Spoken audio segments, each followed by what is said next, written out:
Tahimik ang gabi sa malawak na mansyon ni Don Ricardo. Mula sa labas ay makikita ang mga naglalakihang bintana na may mga kurtinang mamahalin. Mga ilaw na kumikislap na parang nagbabantay sa isang kaharian. Ngunit sa kabila ng karangyahang iyon, nanatiling malamig at hungkag ang loob ng bahay. Lalo na sa silid ng bilyonaryo. Si Don Ricardo ay isang kilalang pangalan sa mundo ng negosyo. Isa siyang matalinong negosyante na nagpundar ng malalaking kumpanya sa larangan ng konstruksyon, real estate at teknolohiya. Sa mata ng lipunan, isa siyang ehemplo ng tagumpay, isang taong hinahangaan dahil sa kanyang yaman at impluensya. Ngunit sa mga oras na siya'y nag-iisa, alam niyang ang lahat ng ito'y walang saysay. Habang nakaupo siya sa kanyang malambot na upuan na yari sa balat, hawak ang isang basong mamahaling alak. Mata man niyang tinititigan ang mga lumang retrato na nakasabit sa dingding. Mga larawan ng kanyang kabataan, ng kanyang mga magulang, at mga piling kaibigan na matagal nang nawala. Wala roon ang larawan ng sariling pamilya at iyon ang lalong nagpapabigat ng kanyang dibdib. Para saan pa ang lahat ng ito? Bulong niya sa sarili habang tinitingnan ang koleksyon ng mga alahas at sinin sa paligid. Kung sa huli, mag-isa pa rin ako. Minsan, pumapasok sa isip niya ang mga taong iniwan niya sa kanyang paglalakbay tungo sa tagumpay. Mga babaeng minsang nagbigay kulay sa kanyang buhay, ngunit iniwan niya alang-alang sa kanyang ambisyon. At ngayon, sa edad niyang 55, ramdam niya ang kawalan. Don Ricardo, may kailangan pa po pa kayo? Tanong ng kanyang butler na si Mang Ernesto, na tahimik na pumasok matapos kumatok. Umiling si Don Ricardo. Wala na, Ernesto. Pahinga ka na. Ako na lang ang bahala dito. Kung gayon magandang gabi po, tugon ng butler. Sabay bahagyang yumuko at lumabas ng silid. Muling pinalikan ng bilyonaryo ang katahimikan. Wala siyang marinig kundi ang mahina at mahinahon na tik-tak ng lumang orasan sa dingding. Napabuntong hininga siya at sa loob ng kanyang dibdib ay naramdaman niya ang lalong pagbigat ng kalungkutan. Sa mga business meeting at pagtitipon, palaging nakangiti si Don Ricardo. Ngunit iyon ay maskara lamang. Sa harap ng mga tao, isa siyang matatag na lider. Ngunit kapag gabi na at wala nang iba, bumabalot sa kanya ang tanong na matagal na niyang hindi sinasagot. Bakit siya nag-iisa? Noong kabataan niya, nagmula siya sa isang simpleng pamilya. Anak ng isang magsasaka at tindera sa palengke. Ipinangako niya sa kanyang sarili na aangat siya mula sa kahirapan. Kaya't sineryoso niya ang kanyang pag-aaral. Nagsikap sa bawat trabaho hanggang sa unti-unti niyang napatayo ang kanyang unang negosyo. Mula roon, hindi na siya tumigil. Ngunit sa kanyang pag-akyat, isa-isang nawala ang mga taong malapit sa kanya. Ang kanyang ama ay pumanaw habang siya'y nasa ibang bansa para sa negosyasyon. Ang kanyang ina namay sumunod makalipas lamang ang ilang taon. Hindi niya man lang naibigay ang oras para makasama sila sa huling sandali. At pagdating sa pag-ibig, mas pinili niyang huwag magpakasal. May mga babae, oo, ngunit puro panandalian lamang. Hindi siya nagtiwala sa konsepto ng panghabang buhay na kasama. Natatakot siyang baka ang kanyang yaman lang ang habulin, hindi ang kanyang puso. Kaya naman tumanda siyang walang anak, walang asawa, isang hari sa sarili niyang kaharian, ngunit walang reyna o prinsipe. Habang iniisip ang lahat ng ito, napapikit siya at sinubukang itulak ang mga alaala. Ngunit may isang imahe ang paulit-ulit na bumabalik sa kanyang isipan. Isang babaeng minahal niya noong kabataan, si Teresa, isang simpleng dalaga na nakilala niya sa probinsya. Nagmahalan sila, ngunit iniwan niya ito upang habulin ang kanyang pangarap sa Maynila. Wala na siyang balita rito matapos ang maraming taon. Teresa, mahina niyang bulong. Nasaan ka na kaya? Isang biglang kalabog ang pumukaw sa kanyang pag-iisip. Tila may nahulog na bagay mula sa kabilang kwarto. Mabilis siyang tumayo at tinungo iyon, ngunit wala siyang nadatnan, kundi katahimikan. Napailing siya at bumalik sa kanyang upuan. Doon niya napagtanto ang totoo. Siya ay isang taong may lahat, ngunit wala ring lahat. Ang kanyang mga tauhan ay nirerespeto siya, ngunit walang tunay na pagmamahal sa kanyang paligid. Ang kanyang mga kaibigan ay puro negosyante rin, na ang tanging batayan ng pagkakaibigan ay kapwa interes sa negosyo. Naglakad siya papunta sa malaking bintana at tumingin sa kalangitan. Kung sakaling mabigyan pa ako ng pagkakataon, siguro gusto ko ring maramdaman ang pagmamahal ng isang anak, mahinang sambit niya. Ngunit agad din niya itong tinanggihan sa kanyang isipan. Ngunit huli na, matanda na ako. At sino pa ang magbibigay niyon? Habang nakatanaw, napansin niyang may ilang bata sa kalye sa labas ng mansyon. Mga batang pulubi na naglalaro at nagtatawanan kahit gutom at pagod. Sandaling napatitig si Don Ricardo at hindi niya napigilan ang malungkot na ngiti. Masaya sila kahit wala silang pera. Pero ako, mayaman sa lahat ng bagay. Bakit hindi ko magawa? Nagtagal ang kanyang pagmumuni-muni hanggang sa dinalaw siya ng antok. Ngunit bago siya tuluyang nakatulog, may kakaibang pakiramdam siyang bumabalot sa kanya. Isang hudyat na may malapit ng mangyaring pagbabago sa kanyang buhay. Pagbabago na hindi niya inaasahan. Sa mga oras na iyon, hindi niya alam na ang kanyang mga dasal sa kalangitan ay maririnig at magkakabunga. At ang kasunod na mga araw ay magdadala sa kanya sa isang hindi pangkaraniwang pagkikita. Isang pagkakataong babago sa kanyang buong pagkatao. Sa malamig na gabing iyon, ang bilyonaryong malungkot ay nanatiling walang kamalay-malay na ang kanyang kapalaran ay nakatakda ng gumulong at ang sagot sa kanyang kahungkagan ay darating sa paraang hindi niya inakala. Hindi sa yaman, hindi sa negosyo, kundi sa isang lihim na matutuklasan niya sa kanyang sariling silid, ilang linggo mula ngayon. Makalipas ang ilang linggo mula ng masilayan ni Don Ricardo, si Mateo sa charity event, tila hindi na siya matahimik. Sa kabila ng dami ng kanyang negosyo at mga pagpupulong na dapat ay inuubos ang kanyang oras. Palaging pumapasok sa kanyang isipan ang imahe ng batang nagbubuhat ng 2 sanggol. Ang mga mata nitong puno ng lungkot at ang tapang na makita niyang hindi kayang bitawan ang 2 maliit na nilalang ay tila naging isang aninong sumusunod sa kanya saan man siya magpunta. Isang gabi, habang nasa hapag siya at nag-iisa na namang kumakain, bigla niyang naitanong sa sarili, bakit hindi ko makalimutan ang batang iyon?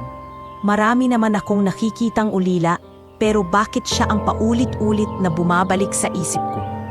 Tahimik lamang si Mang Arturo na nasa tabi niya, ngunit napansin nito ang pagkabahala sa amo.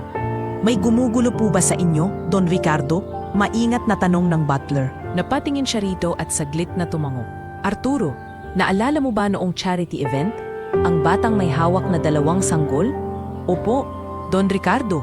Ang pangalan niya ay Mateo, kung hindi ako nagkakamali, sagot ni Mang Arturo. Isang madre ang nagbanggit tungkol sa kanya. Natahimik si Don Ricardo at muling sumumsim ng alak. Ngunit sa halip na mapawi ang iniisip, mas lalo lamang itong sumiksik sa kanyang damdamin. Kinabukasan, hindi niya napigilang bumalik sa parehong ampunan na kanyang tinulungan. Pagdating niya roon, sinalubong siya ng parehing madre na kanyang nakausap noon. Don Ricardo, bati ng madre, halatang nagulat sa biglang pagdating ng kilalang negosyante. Napadalaw po kayo ulit? Oo, madre. Nais ko sana makita ang batang si Mateo at ang mga sanggol na kasama niya. Diretsyong tugon niya. Agad siyang dinala sa isang maliit na silid kung saan naroroon si Mateo. Doon niya nasilayan ang bata na nakaupo sa sahig. Hawak ang isang bote ng gatas at pinapasuso ang isa sa mga sanggol habang nakahiga ang isa pa sa kanyang tabi. Kuya Mateo, dahan-dahan lang. Huwag mong kalimutang ikaw din ay bata pa, paalala ng madre. Napatingin si Mateo kay Don Ricardo. Kita ang kaba at pagtataka sa mga mata ng bata. Sino po siya? Tanong ng bata sa madre.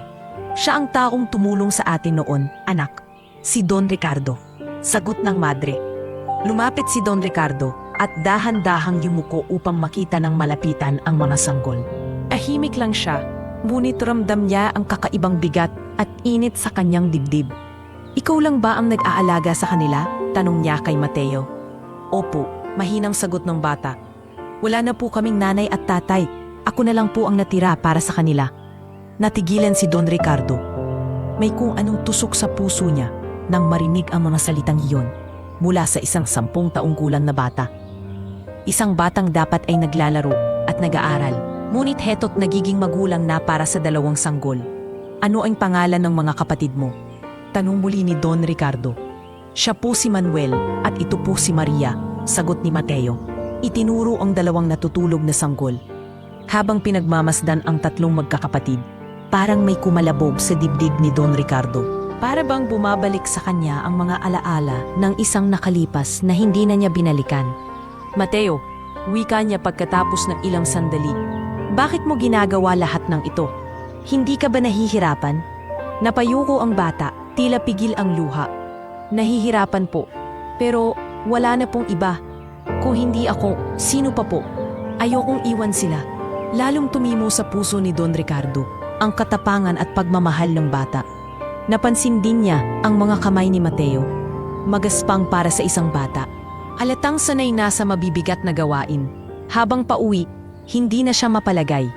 Kinabukasan, kinausap niya si Mang Arturo. Arturo, naisip ko, paano kung bigyan natin ng tulong ang batang iyon at ang mga kapatid niya? Hindi ba't mali na hayaang lumaki sila sa ganoong hirap? Ngumiti si Mang Arturo. Kung iyon po ang nais ninyo, Don Ricardo, handa akong tumulong. Sa tingin ko, iyon din po ang makakagaan ng inyong kalooban.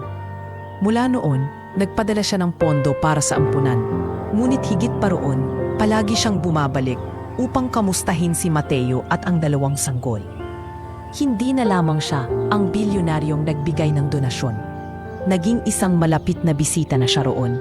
Isang araw, habang kasama niya si Mateo, nagtanong ang bata, Don Ricardo, bakit po ninyo kami tinutulungan? Ang dami-dami niyo pong pera, pero bakit po sa amin pa ninyo ginugugol ang oras ninyo? Hindi siya agad nakasagot. Tinitigan niya lamang ang mga mata ng bata at sa loob-loob niya. Naramdaman niyang hindi niya rin alam ang eksaktong dahilan. Ngunit ansigurado siya, may koneksyon silang hindi niya maipaliwanag. Dahil karapat-dapat kayo sa tulong, sagot niya sa huli. At dahil may nakikita ako sa iyo, Mateo, na nagpapaalala sa akin ng isang bagay na matagal ko nang nakalimutan. Habang lumilipas ang mga linggo, lalo pang naging malapit si Don Ricardo sa magkakapatid. Sa bawat pagbisita, napapansin niyang unti-unting bumabalik ang sigla sa kanyang mga mata. Hindi niya man aminin, nagsisimula ng mapuno ng kakaibang saya ang kanyang pusong matagal ng uhaw sa pagmamahal.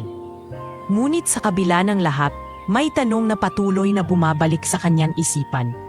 Bakit ganun na lamang ang koneksyon na nararamdaman niya sa mga batang ito? Parang may nakatagong kasagutan na unti-unting naglalapit sa kanilang mga landas. Isang kasagutang hindi pa niya alam, ngunit malapit na niyang matuklasan. Lumipas ang ilang linggo ng sunod-sunod na pagpupulong at malalayong biyahe para sa kanyang negosyo. Habang abala sa mga proyekto sa ibang bansa, sinikap ni Don Ricardo na itaboy sa kanyang isipan ang mga alaala ni Mateo at ng dalawang sanggol. Ngunit kahit sa gitna ng mga malalaking kontrata at pagdiriwang sa piling ng mga kasosyo, may bahagi ng kanyang damdamin na tila lumilipad pabalik sa ampunan. Ang mga inosenteng mata ng bata at ang lambing ng dalawang sanggol ay hindi mawala sa kanyang isipan. Isang gabi, pagbalik niya mula sa Europe, pinili niyang huwag na munang magtungo sa opisina. Diretso siyang umuwi sa kanyang mansyon. Habang bumababa mula sa kanyang kotse, napansin niyang tila mas madilim at tahimik ang paligid kaysa dati. Sa kanyang pagpasok, sinalubong siya ni Mang Arturo na may bahagyang kaba sa mukha. Don Ricardo, maligayang pagdating, bati ni Arturo. Kumusta po ang biyahe ninyo? Pagod, gaya ng dati. Sagot ng amo habang tinatanggal ang kanyang coat. Handa na ba ang aking silid? Gusto kong makapagpahinga agad. Handa na po, Don Ricardo, sagot ni Arturo. Ngunit bakas sa kanyang mukha ang pagkabalisa. Napansin ito ni Ricardo, ngunit pinili na lang niyang hindi pansinin. Pumanhik siya sa kanyang silid, na matagal na niyang hindi nasilayan. Pagbukas ng pinto, natigilan siya. Ang kanyang malambot at mamahaling kama, na dati malamig at walang kasamang init ng ibang tao, ay may nakahiga na ngayon. Isang batang hindi niya kilala, mahimbing na natutulog. Katabi ng bata, dalawang sanggol ang magkakasamang nakapikit. Mahimbing ang tulog. Tila ba walang kamuwang-muwang sa mundo. Nanlaki ang mga mata ni Don Ricardo at napaatras ng bahagya. Ano ito? Bulong niya sa sarili. paano nakapasok ang mga ito sa aking silid? Lumapit siya ng dahan-dahan. Marahang umupo sa gilid ng kama. Pinagmasdan niya ang batang lalaking halos 9 o 10 taong gulang. Payat, ngunit halatang sanay mag-alaga. Nakayakap ito sa isa sa mga sanggol. Para bang pinaprotektahan ang mga ito laban sa kahit anong panganib. Arturo, malakas na tawad ni Don Ricardo. Agad namang dumating ang butler, hingal at halatang kabado. Opo, Don Ricardo, ano po ang nangyayari? Itinuro ni Ricardo ang kama. Paano sila nakapasok dito? Sino ang mga batang ito? Nagkibit balikat si Arturo. Tila ba siya man ay nagtataka? Hindi ko po alam, Don Ricardo. Wala pong tauhan na nagsabi na may dumating na bisita at wala ring nakitang dumaan na ibang tao. Lalong kumabog ang dibdib ni Don Ricardo. Hindi ito maaari. Ang mansyon na ito'y mahigpit na binabantayan. Paano sila nakalusot? Habang nag-uusap silang dalawa, napansin ni Ricardo ang isang bagay sa tabi ng unan. Isang sobre. Maingat niya itong dinampot. Ang kulay nito'y lumang-luma. Tarabang matagal nang itinago. Nanginginig ang kanyang mga kamay habang binubuksan ang sobre at binasa ang laman nito. Ang sulat ay maikli ngunit direkta. Ricardo, kung nababasa mo ito, ibig sabihin ay natagpuan na nila ang kanilang tahanan. Ang mga batang ito ay may dugong dumadaloy mula sa iyo. Hawag mo silang iwan. Sila ang simula ng lahat ng bagay na nawala sa iyo noon. Para siyang binuhusan ng malamig na tubig. Nanlaki ang kanyang mga mata at unti-unting nanlamig ang kanyang katawan. Anong ibig sabihin nito? Bulong niya. Halos mabasad ang kanyang boses. Naramdaman ni Arturo ang bigat ng sitwasyon at lumapit. Ano po ang nakasaad, Don Ricardo? Hindi agad nakapagsalita si Ricardo. Tinitigan lamang niya ang mga bata, lalo na ang 2 sanggol. Habang nakikita niya ang kanilang inosenteng mukha, may mga alaala sa kanyang kabataan ang biglang sumulpot sa kanyang isip. Isang babaeng matagal na niyang nakalimutan. Isang pag-ibig na hindi niya pinaglaban. Arturo, mahina niyang sambit. Sinasabi ng sulat na ako raw ang ama ng mga batang ito. Napatigil ang butler, hindi makapaniwala sa narinig. Don Ricardo, sigurado po ba kayo? Itinapat muli ni Ricardo ang sulat sa ilaw at binasa ng dahan-dahan. Bawat salita ay parang humihiwa sa kanyang puso. Hindi ko alam, pero bakit ganito ang pakiramdam ko? Para bang matagal ko na silang hinihintay. Lumapit siya sa mga bata at marahang hinaplos ang buhok ng sanggol na natutulog. Napansin niya ang hugis ng mata nito, parang pamilyar. Tila ba may kaunting pagkakahawig sa kanyang kabataan. Napatayo siya at naglakad-lakad sa loob ng silid, halatang hindi mapakali. Kung totoo ito, Arturo, paano ko haharapin ang lahat? Hindi ko sila kilala. Hindi ko rin alam kung paano sila napunta rito. Ngunit, kung ako nga ang ama nila, hindi ba't responsibilidad kong protektahan sila? Tahimik lamang si Arturo, ngunit halatang iniisip ang parehong bagay. Lumipas ang ilang minuto ng katahimikan. Muling naupo si Ricardo sa gilid ng kama at tumitig sa batang lalaki. Bagamat natutulog, kita sa mukha nito ang matinding pagod. Tila ilang gabi nang nagigising para alagaan ang mga sanggol. Mateo ba ang pangalan mo? Mahinang bulong ni Ricardo, para bang sinusubukang alalahanin ang narinig mula sa madre noon. Ikaw ba ang batang iyon? Hindi siya nakakuha ng sagot, kundi ang marahang hinga ng tulog na bata. Ngunit sa sandaling iyon, ramdam niya ang kakaibang init sa kanyang dibdib. Hindi niya alam kung bakit, ngunit para bang unti-unti nang nababasag ang pader na matagal nang nakapaligid sa kanyang puso. Sa gabing iyon, halos hindi nakatulog si Don Ricardo. Nakapipo lamang siya sa isang silya sa tabi ng kama, pinagmamasdan ang 3 bata na parang mga anghel na nahulog mula sa langit. Paulit-ulit niyang binabalikan ang mga salita sa liham. Hindi niya alam kung anong klaseng hinaharap ang naghihintay, ngunit sigurado siya sa isang bagay. Simula ngayong gabi, hindi na magiging pareho ang kanyang buhay.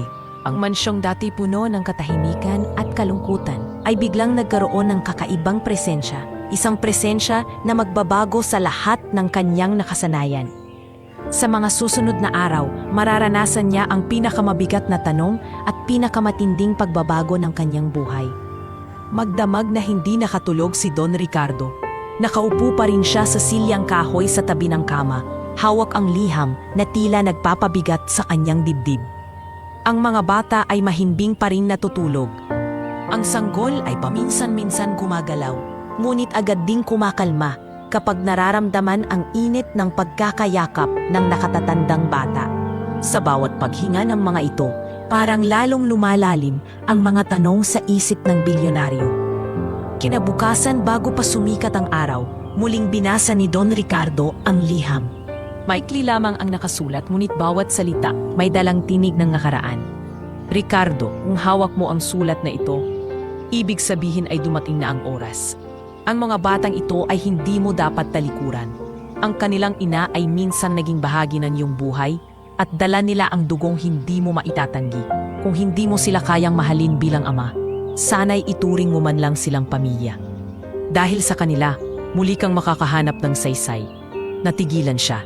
Hindi niya maipaliwanag kung bakit parang pamilyar ang sulat kamay. Ang kurba ng mga letra, ang bawat himig ng mga salita.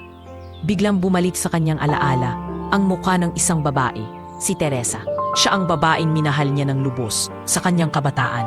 Ngunit iniwan niya dahil mas punili niya ang ambisyon. Hindi na niya muling nalaman kung ano ang naging kapalaran nito. Teresa, mahina niyang sambit habang nanginginig ang kanyang kamay. Ikaw ba ang nagsulat nito? Ikaw ba ang ina nila? Lumapit si Mang Arturo, dala ang tasa ng mainit na tsa. Napansin niya ang namumutlang amo. Don Ricardo, ayos lang po ba kayo? Kanina pa po kayo nakatitig sa sulat na yan. Itinaas ni Ricardo ang papel at ipinatong sa mesa. Arturo, ang sulat na ito, sinasabi nitong ako raw ang ama ng mga batang yan. Pero paano? Hindi ko alam. Hindi ko matanggap agad. Kung totoo man po yan, Don Ricardo, marahil ito na ang kasagutan sa lahat ng tanong ninyo kung bakit parang konektado kayo sa mga bata. Naalala ninyo po, mula nang makita ninyo si Mateo sa ampunan, hindi na kayo matahimik. Maingat na sagot ni Arturo. Naglakad-lakad si Ricardo sa loob ng silid, hawak ang kanyang sentido. Pero paano ko haharapin ito? Ang buong lipunan, ang negosyo, ang pangalan ko, lahat sila'y magtatanong kung bakit bigla akong may 3 bata sa aking buhay. At higit sa lahat, paano kung hindi totoo? Paano kung isa lamang itong panlilin lang? Sa gitna ng kanyang mga tanong, biglang nagising ang batang si Mateo. Kinusrabing ang kanyang mga mata at nagulat nang makita si Ricardo na nakatayo malapit sa kanya. Sino po kayo? Tanong ng bata, halatang kinakabahan.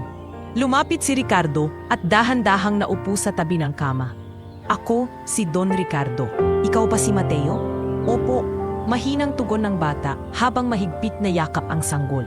Wala po ba kaming nagawang mali? Kung gusto niyo pong umalis kami, gagawin po namin, basta wag nilang pong pabayaan ang mga kapatid ko. Nalaglag ang puso ni Ricardo sa narinig.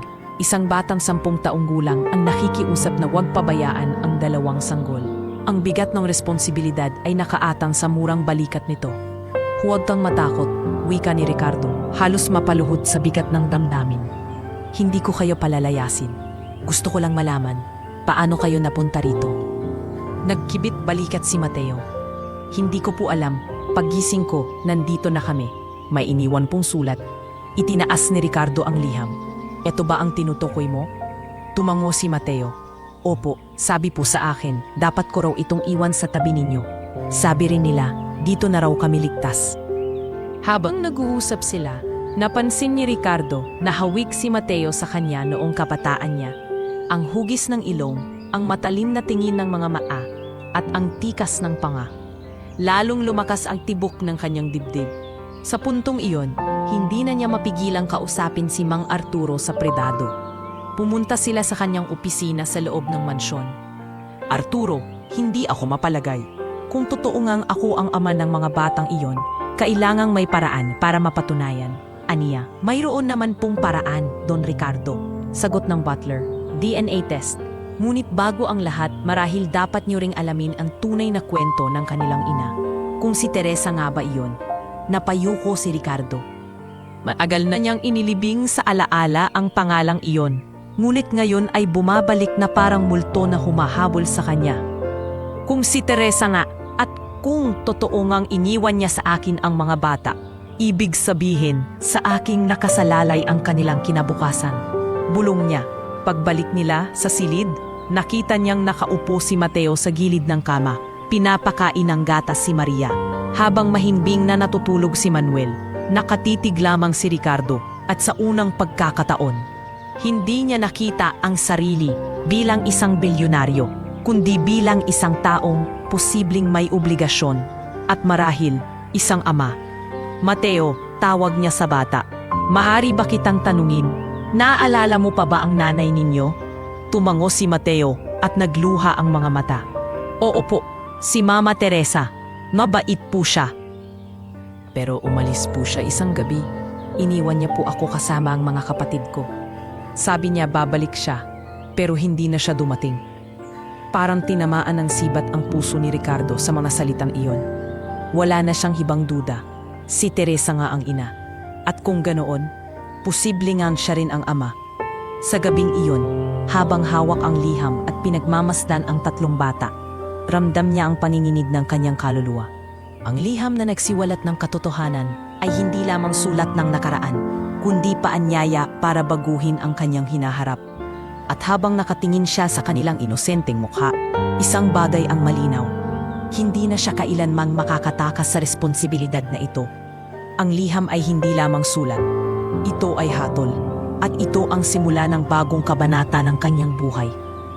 Kinabukasan matapos mabasa ni Don Ricardo ang liham, halos hindi niya magawang kumain ng agahan. Nakatitig lamang siya sa tasa ng kape na unti-unting lumalamig, habang umuugong sa kanyang isipan ang bawat salitang nakasulat.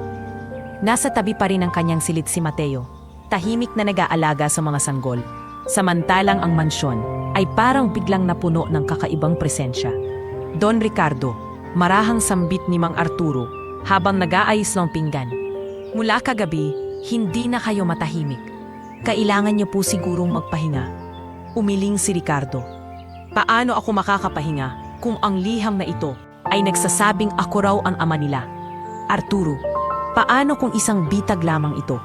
Paano kung ginagamit lang nila ako? Nagkatitigan sila. Kita sa mukha ni Arturo ang pag-alala, ngunit nanatili itong mahinahon. Kung bitag man o totoo, may paraan para malaman ang katotohanan.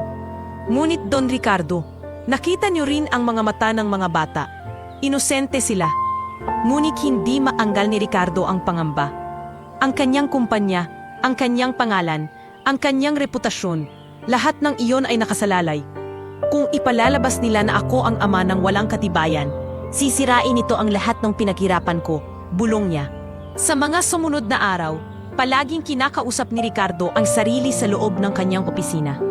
Paulit-ulit niyang pinapaisip kung totoo ba ang sulat o isa lamang itong pakana ng mga kalaban niya sa negosyo. Marami nang nagtangkang sirain siya noon at hindi malayong gamitin ang ganitong pamamaraan para siya'y mawasak. Isang gabi, dumating ang ilang board members ng kanyang kumpanya para mag-usap tungkol sa paparating na proyekto. Ngunit higit sa negosyo, nakarating na rin sa kanila ang chismis tungkol sa mga bata. Ricardo, wika ng isa. Totoo bang may mga batang nakatira ngayon sa mansyon mo? May mga nagsasabing iniuwi mo raw mula sa ampunan. Napatingin siya ng matalim. Bakit? Ano naman ang kinalaman niyan sa negosyo?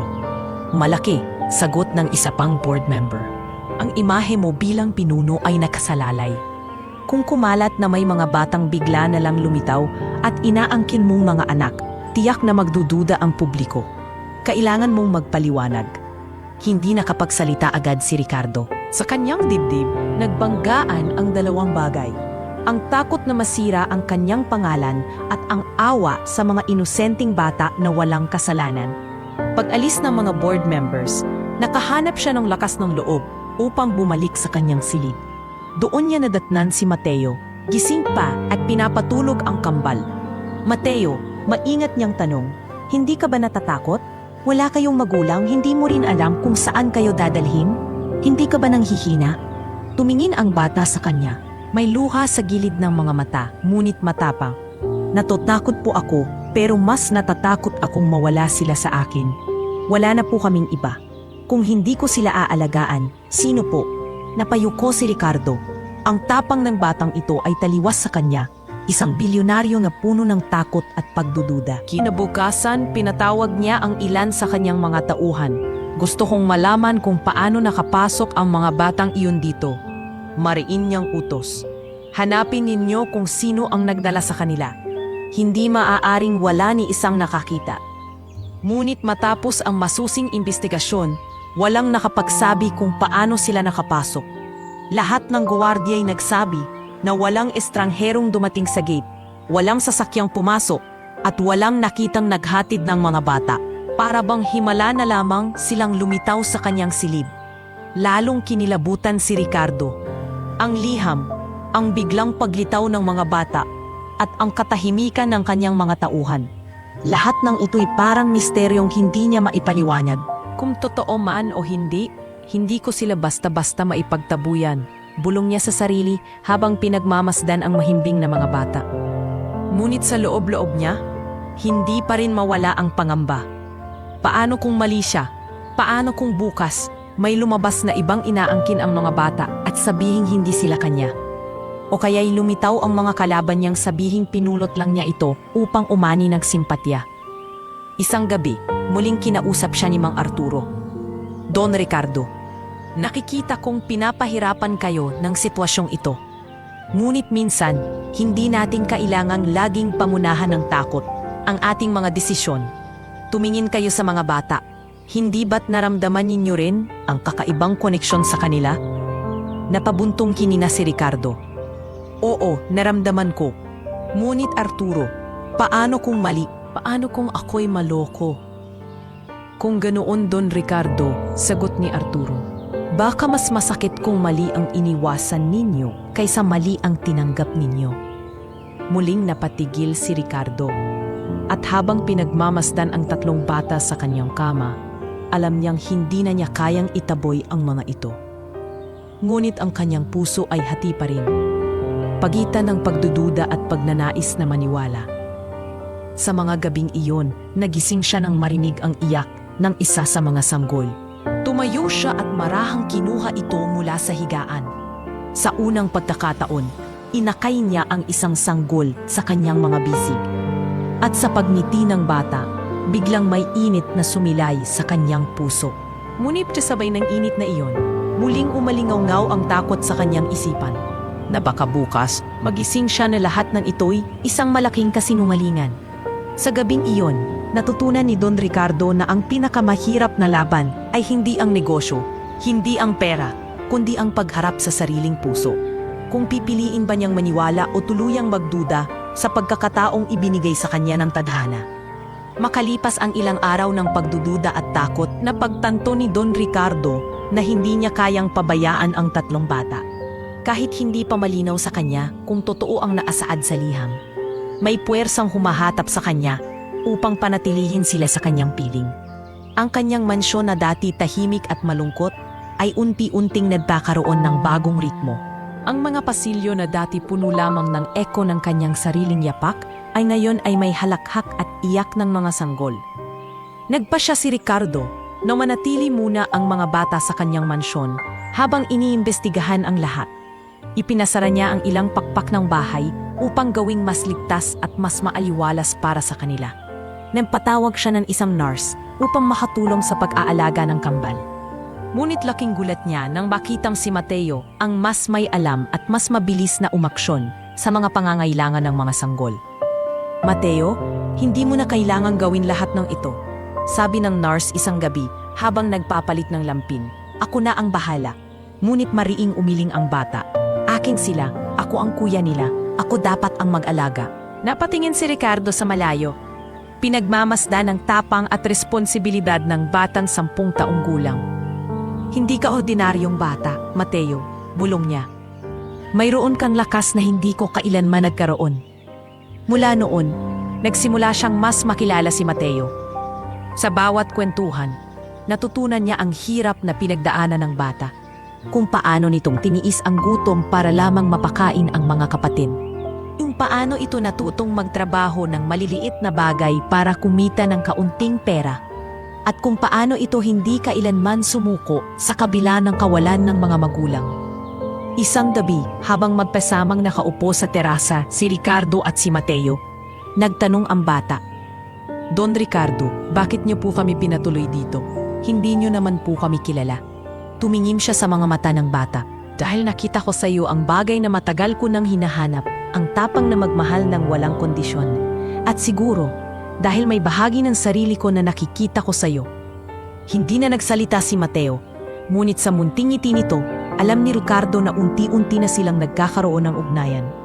Habang lumilipas ang mga araw, nagsimulang magbago ang nakasanayang buhay ng bilyonaryo. Dati, pag uwi niya mula sa opisina, wala siyang sasalubong kundi katahimikan. Ngayon, bawat gabi, sinalubong siya ng iyak o tawa ng kambal. Minsan ay naiirita siya, ngunit higit na nangingibabaw ang kakaibang saya na hindi niya matanggihan. Don Ricardo, biro ni Mang Arturo, isang gabi habang nagbubuhat ng bote ng gatas? Mas mahirap po yatang palakihin ang 2 sanggol kaysa magpatakbo ng isang korporasyon. Napatawa si Ricardo, isang tawa na matagal nang hindi narinig ng mga tauhan niya. Mas mahirap nga, pero sa tingin ko, mas may saysay. Unti-unti ring nagsimulang lumambot ang kanyang puso. Ang mga dating walang kulay na pader ng mansyon ay nagsimulang mapuno ng mga laruan, kumot at bote ng gatas. Ang kanyang silid na dati mahigpit na pribado ay naging tahanan din ng mga bata. Sa bawat araw, natututo siyang magpakumbaba. Hindi na siya ang Don Ricardo na kilala ng lahat bilang malamig at matigas na negosyante. Sa harap ng mga bata, isa lamang siyang lalaki na natututo kung paano maging ama. Ngunit hindi lahat ay pabor sa pagbabagong ito. May ilang tauhan sa mansyon na nagbulungan. Nagtataka kung bakit biglang may mga batang tumira sa piling nila. Ang ilan ay nagduda kung sila ba'y magiging ligtas o baka ito'y bahagi ng isang mas malaking plano ng mga kaaway ni Don Ricardo. Ngunit sa kabila ng pangatanong, malinaw kay Ricardo ang pasya niya. Hindi na aalis ang mga bata. Isang umaga, habang pinapainom niya ng gatas si Maria, napansin niyang nakatulog si Mateo sa sopa, sobrang pagod sa magdamagang pagbabantay. Lumapit siya, tinakpan ang bata ng kumot at marahang bulong, "Huwag kang mag-alala, hindi na ikaw ang mag-iisa sa laban na ito." Sa mga sumunod na linggo, nagsimula ring magtanong si Ricardo sa sarili tungkol sa ina ng mga bata, si Teresa. Hindi pa rin malinaw sa kanya kung ano ang nangyari rito. Ngunit sa bawat araw na kasama niya ang mga anak nito, mas lalo siyang nagiging determinado na alamin ang buong katotohanan. Isang gabi, habang tinitingnan niya ang 3 natutulog na bata, bumulong siya sa sarili. Mula ngayong araw, kahit anuman ang katotohanan, akin na kayo. Hindi ko alam kung paano, pero ako ang mag-aalaga sa inyo. At sa unang pagkakataon, matapos ang mahabang taon, naramdaman niya ang isang bagay na matagal na niyang inilihis sa kanyang puso, ang pag-asa. Ang bagong simula ay dumating sa isang paraan na hindi niya inasahan. At alam niya, ito'y simula pa lamang ng mas mahaba at mas mabigat na laban. Ngunit sa piling ng 3 batang biglang naging bahagi ng kanyang mundo. Natagpuan ni Don Ricardo ang bagay na hindi kayang bilhin ng kanyang kayamanan. Ang tunay na kahulugan ng pamilya. Hindi nagtagal, nagsimulang umalingaw-ngaw sa lipunan ang balita tungkol sa 3 batang biglang lumitaw sa mansyon ni Don Ricardo. Sa mundo ng negosyo at politika, walang lihim na nananatiling lihim at mabilis na naging usap-usapan ang pagkakaroon ng mga bata sa kanyang buhay. Ang mga pahayagan ay nagsimulang maglabas ng mga artikulo at ang ilang mamamahayag ay nagtangkang pumasok sa mismong gate ng kanyang mansyon para makakuha ng larawan. Don Ricardo, totoo po bang may mga batang iniuwi ninyo mula sa ampunan? Tanong ng isang reporter na halos makalusot sa tarangkahan. Don Ricardo, sila po ba ang inyong mga anak sa labas? Sigaw ng isa pa. Galit na galit si Ricardo at agad na pinaalis ang mga ito. Ngunit alam niyang hindi matatapos sa ganun ang lahat. Ang kanyang pangalan ay nakataya at ang kanyang kumpanya ay nanganganib. Sa isang pulong ng mga board members, nagpasya silang harapin siya tungkol dito. Ricardo, mariing sabi ng chairman, ang kumpanya natin ay nasa sentro ng pansin ngayon. Hindi dahil sa proyekto, kundi dahil sa 3 batang iyan. Kung hindi ka magbibigay ng malinaw na paliwanag, Mawawala ang tiwala ng mga investors. Sumagot siya ng matalim. Ano bang gusto niyong gawin ko? Itapon sila sa kalsada? Hindi ko magagawa iyon. Ngunit isang board member ang nagpakawala ng mabigat na salita.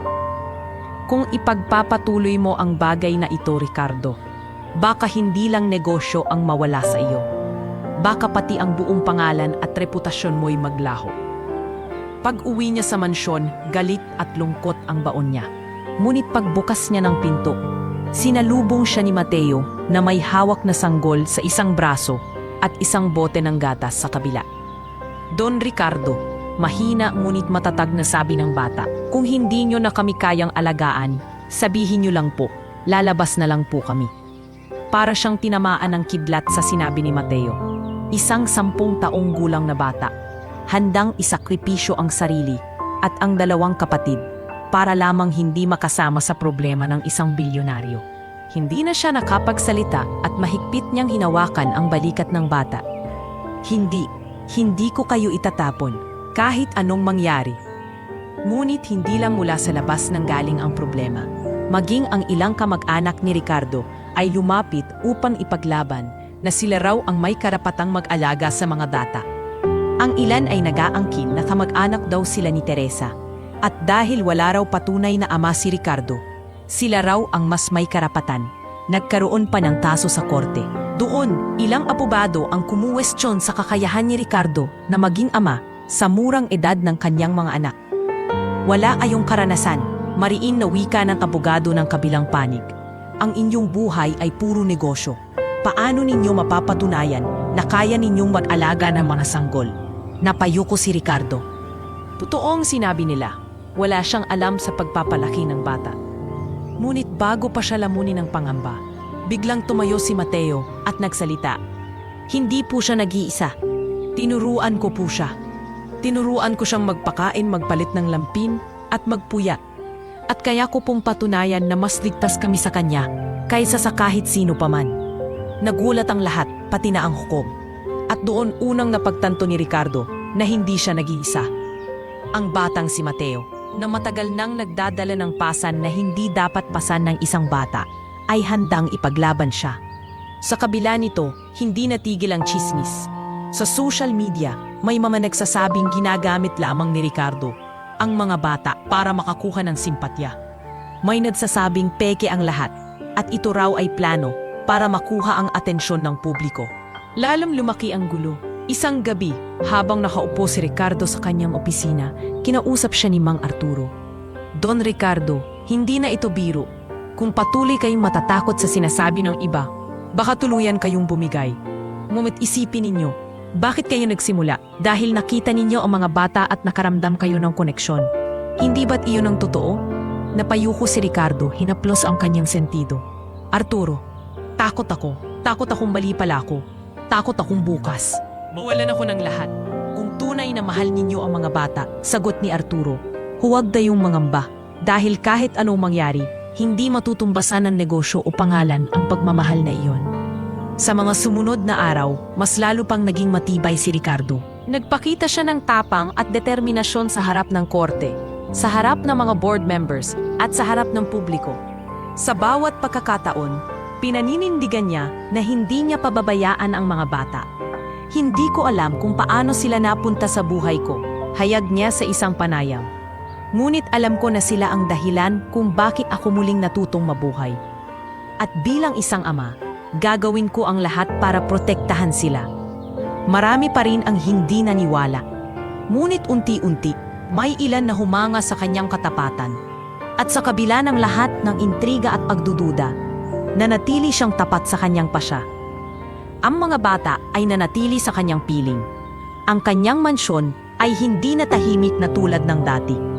Ngunit kasabay ng saya, dumating din ang mabibigat na pagsubok. At alam niyang marami pang darating, ngunit sa kanyang puso, isang bagay ang malinaw. Hindi na siya lalayo pa. Anuman ang maging kapalit, anuman ang banta, ang 3 batang ito ay sa kanya na.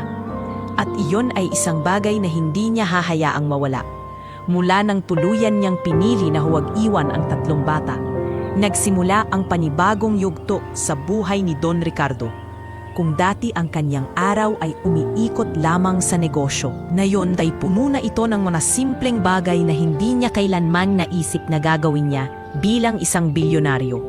Ang kanyang mga umaga ay nagsisimula na hindi sa pagbabasa ng mga kontrata, kundi sa pagdinig ng iyak ng kambal. Isang araw, habang abala si Mateo sa pag-aalaga sa mga kapatid, pinilit ni Ricardo na hawakan ang bote ng gatas para ipakain kay Maria. Paano ko ba to gagawin? Tanong niya, halatang kinakabahan. Ngumiti si Mateo at nagpakita ng tapang. Ganito po, Don Ricardo. Dapat hawak ninyo ng maayos para hindi siya mabilawkan. Dahan-dahan lang po. Sinubukan niyang gawin ito at sa una ay napalakas ang pagdaloy ng gatas, kaya't nabulunan ng kaunti si Maria. Agad siyang kinabahan. Diyos ko, baka masaktan siya. Sigaw niya habang nangingingid. Ngunit mabilis na umaksyon si Mateo at inayos ang bote. Ayos lang po. Sanayan lang po talaga. Kaya niyo po yan.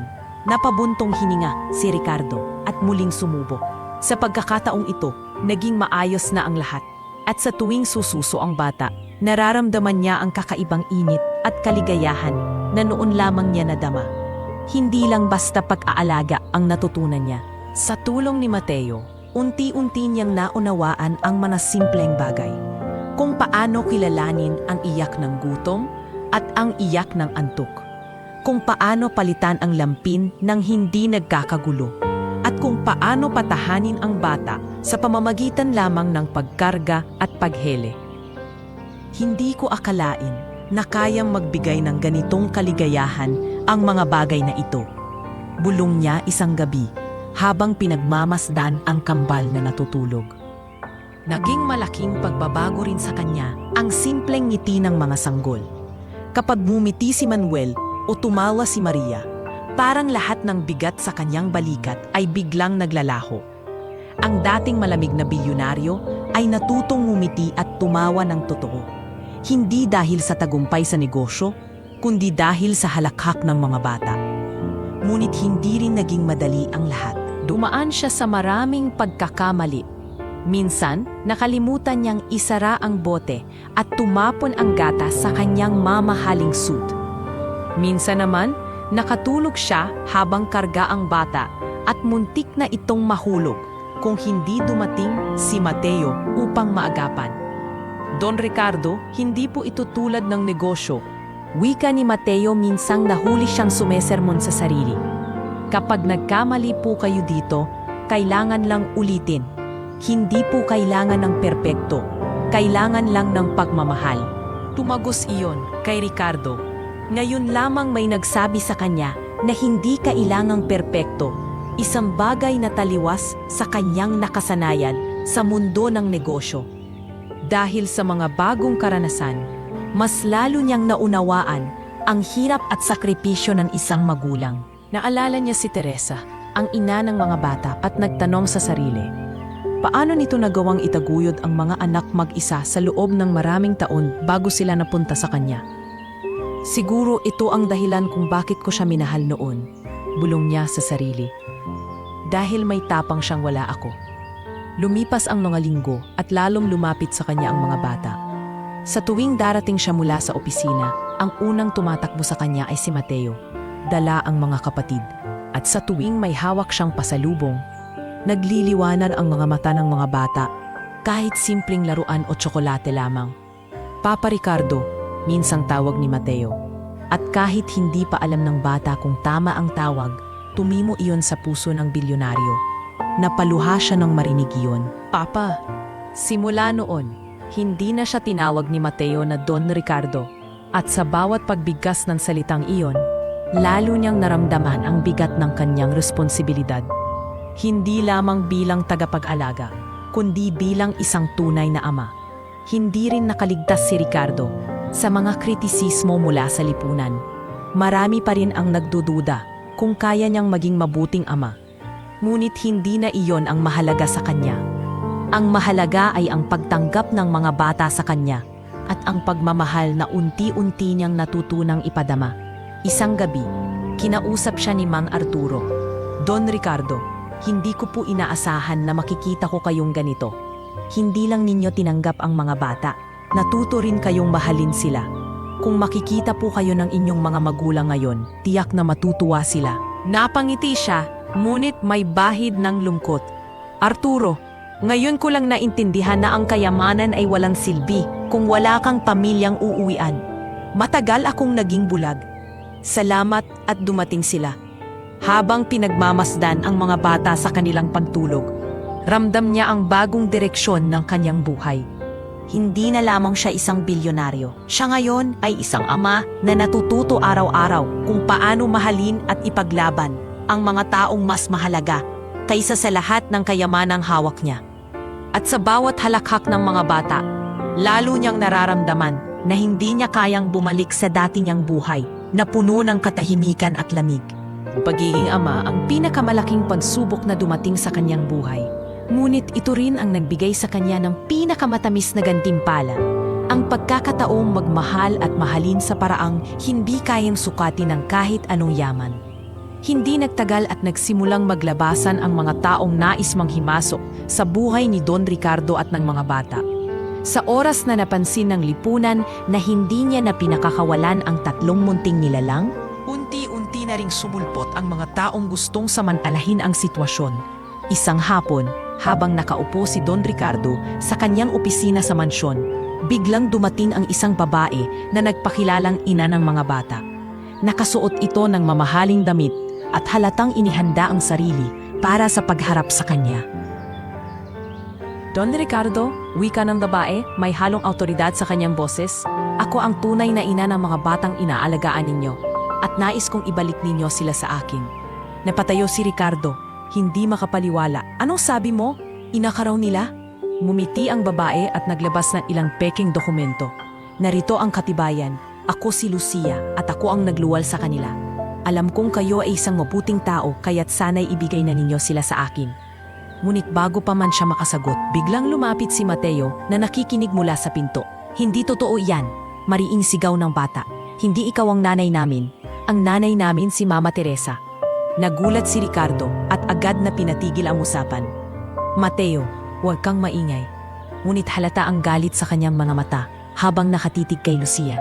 Kung gusto mong patunayan na ikaw ang ina, kailangan mo ng mas matibay na ebidensya. Hindi ako basta-basta maniniwala sa mga papeles na dala mo. Umalis si Lucia na may mapanuksong ngiti. Makikita mo, Don Ricardo, balang araw, mapapasakin din sila. Simula noon, nagsimulang makarating kay Ricardo ang mga ulat na may mga taong nagbabayad upang siraan siya. May mga balitang upinalalabas na inaabuso raw niya ang mga bata, na ginadamit niya lang ang mga ito upang makakuha ng simpatiya sa publiko. Ang ilan pang kalaban niya sa negosyo ay nakisawsaw. Pinapalakas ang issue para siya ay bumagsak. Don Ricardo, sabi ng isa niyang abogado sa isang pulong, kung hindi natin aayusin ito, baka mauwi sa pagkawala ng inyong mga ari-arian. Ang mga kasong pampamilya ay madaling gawin sandata ng inyong mga kaaway. Ngunit nanatiling matatag si Ricardo. Hindi ko sila bibitawan. Kahit sino pang kontrabida ang lumitaw, hindi nila makukuha ang mga bata. Ngunit hindi doon natapos ang problema. Ilang linggo ang lumipas. Dumating pa ang ilan sa kanyang mga kamag-anak. Nagpulong sila sa isang restoran at doon, ipinahayag ang kanilang saloobin. Ricardo, sabi ng pinsan niyang si Ernesto, hindi kami sang-ayon sa ginagawa mo. Ang mga batang iyan, kung totoo mang anak mo sila, ay hindi nararapat sa pamana ng ating pamilya.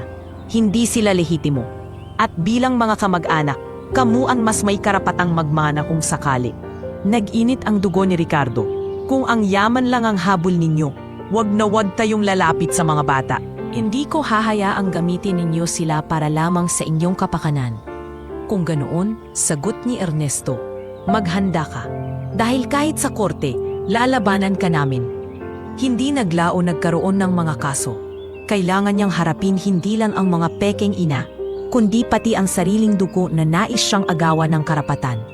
Ang korte ay naging parang larangan ng digmaan. Sa loob ng silid hukuman, nakaharap ni Ricardo ang mga kontrabida. Naroon si Lucia, dala ang mga huwad na papeles. Naroon din ang kanyang mga kamag-anak na nag-aangkin na sila ang mas may karapatan. Ang mga abogado ng kabilang panig ay walang tigil sa pagbato ng paratang. Ang aming kliyente, wika ng abogado ni Lucia, ay ang tunay na ina. Ang mga bata ay dapat ibalik sa kanya sapagkat siya ang nagluwal sa kanila. Ngunit mabilis ang tugon ng abogado ni Ricardo. Kung siya nga ang ina, bakit walang malinaw na pruweba? Bakit walang medical na record, walang litrato, walang test na magpapatunay? Habang umiinit ang usapan, biglang tumayo si Mateo. Hindi siya tinanong, ngunit kusa siyang nagsalita. Hindi niya kami nanay. Ang nanay namong si Mama Teresa, at siya ay mabait at mapagmahal. Hindi niya kami pababayaan sa kamay ng isang taong hindi namin kilala. Nagkaroon ng katahimikan sa loob ng korte, kahit ang hukom ay natigilan sa lakas ng loob ng bata. Pagtatapos ng ilang linggong paglilitis, lumabas ang katotohanan. Peking dokumento ang dala ni Lucia, at siya ay isang bayarang tao lamang ng mga kalaban ni Ricardo sa negosyo. Ang kanyang mga kamag-anak naman ay nabuking na higit na interesado sa yaman kaysa sa kapakanan ng mga bata. Natalo ang mga kontrabida, ngunit sa kabila ng panalo, ramdam ni Ricardo na hindi pa rito nagtatapos ang lahat. Pagbalik niya sa mansyon, kinausap niya si Mateo. Huwag kang mag-alala, hindi ko kayo pababayaan. Kahit anong gawin ng mga taong iyon, hindi nila kayo makukuha. Tumingin si Mateo sa kanya, puno ng tiwala. Alam ko po, Don Ricardo, dahil kayo ang pumalit kay Mama Teresa. At sa mga salitang iyon, lalo pang tumibay ang kanyang pasya. Hindi niya nilang basta ipinagtatanggol ang mga bata laban sa mga kontrabida. Ipinagtatanggol na rin niya ang bago niyang pamilya. Ngunit sa kanyang puso, alam niyang may mas matitinding laban pang darating. Ang mga kontrabida ay hindi kailanman titigil at ang kanyang pagiging ama ay muling susubukin sa mga susunod na araw. Makalipas ang mga unos na pinagdaanan nila sa korte at sa lipunan, unti-unti nang bumalik ang katahimikan sa mansyon ni Don Ricardo.